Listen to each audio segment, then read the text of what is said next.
we were looking at Nordhavn's 43s, and then just in a conversation with James, he said, well, look, the 51's coming out. It's going to be built in Turkey, and one of the options on the first 3 is still available if you're interested. And we finally made the call, didn't we? We did. And we committed to it, and then but then we got offered the first one, which I think's a good thing. And it's about to happen. Yeah, the first 51 is only a few months away now from being launched in Istanbul. Lovely, and we'll be the owners. So exciting. Can't believe it's going to happen. First thing we've ever bought in our lives, we've owned right from the beginning. So we've ended up with hole number 1, and I guess... Well, what makes it, if I can just say something, what makes it really exciting is that it's a new thing. Yeah. We're pretty into doing new things, because things we've done as a couple, like with setting up Aston Norwood and that sort of thing, was something new, and people said to us, oh, why are you doing that? So having children. Yeah, having children. There's that sense of adventure, isn't it? Yeah. Yeah. And so from my perspective, I've found the whole process quite reassuring, because I feel like Nordhavn, from the minute that we made that connection with Nordhavn, that it was like a family, isn't it? Is that how you feel as well? Yeah, very much so. Yeah. And very even like so. You've got the Nordhavn group, so you feel like you're not going into this alone. It's not like you're just thinking, well, I'm going to get a boat and head off into the wide yonder. It's like you've got this whole network around, and people who already know things, and every time you have a question, you know someone else has got the answer. Yeah, and the Nordhavn owners group, I mean, it's just, every morning that's sitting there with a list of questions and answers, and the group coming out and trying to help each other. So 100%. Yeah. But to have the first hull, I mean, if I'm honest, there were initially some concerns, and not concerns really, but questions, because you felt in a way, is that the one that gets experimented on, as it goes together? But talking to James, like he said, everything these days, the processes for building a boat are pretty much established. Everything's designed on a computer. It's the molds and everything come out by CNC cutting and things like that. Yeah. So it's it's not their first rodeo. Yeah.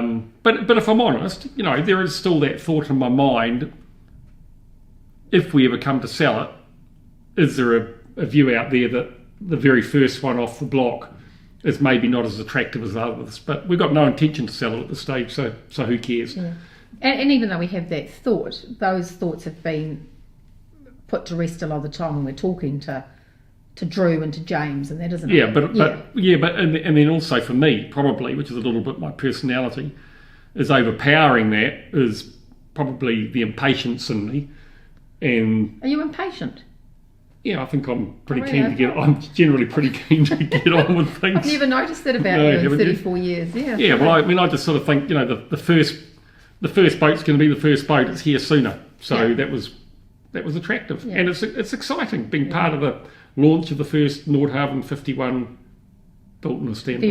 Very cool. exciting. And the other thing too is, even though there's that group and we know that there's that support, one of the things when you were looking for more answers online was that you felt you didn't sort of have a synopsis where you could go to see something from beginning to end and what it was about. So that's been part of our journey, and very much so. Yeah. And why we're keen just to be open and to share our story, really, isn't it? And our personalities with people, and to say this is what it's been like, and this is where we're heading. The 41 and the 51 are really the first production boats that Nordhavn's built, and as opposed to customised. So if you bought a Nordhavn boat in the past, the client is involved in every reading the log and doing the research, is involved in every part of it. Like, what layout do you want in this hull? What colour do you want the hull? What gear do you want in it? Whereas the whole point of the production boats is to keep the cost as low as possible. So there's way fewer inputs from the customer as to what they want. In fact, the sense you get, and I totally understand it and get it now, is that don't get too involved in that. Don't try to have any influence, because effectively the answer is almost going to be no, because that's the whole reason we're producing a boat that you can afford. Yeah. If you want to change something, change it later. I like that there were some things we could decide on. Yeah, like what?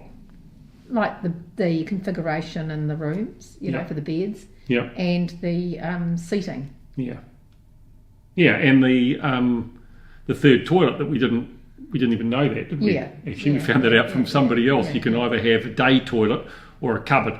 Yeah. Didn't seem like a big decision, really. No, and then also like taking out the ladder now, you know, so even though it's not as specific and it's not lots of things, there's a few things, but it's not as but then in a way, you know, take for example the ladder. I mean, if you look at the initial renderings of the 51, it shows a ladder from the aft deck above the lazarette up onto the tender deck. Yeah. And I remember thinking, you know, that eats up a lot of space, and do we really need that ladder there? Well, when we were talking to Istanbul the other night, they said they've taken the ladder away. Well, we didn't get consulted about that because it's a production boat. Yeah. And that's how the boat's going to be. Fantastic decision, I think. Yeah. Because it gives you more room. But absolutely. I think when you're getting into a production boat, that's what you've got to accept. And, you know, I hate to think what this boat would have cost if it was customised. So, you know, I love it the way it's coming out. And the neat thing, I think, is that there's a whole raft now of like people like ourselves that it becomes affordable for. Yeah, definitely. So you can have your dream because it's like that. Yep, agreed. Yeah.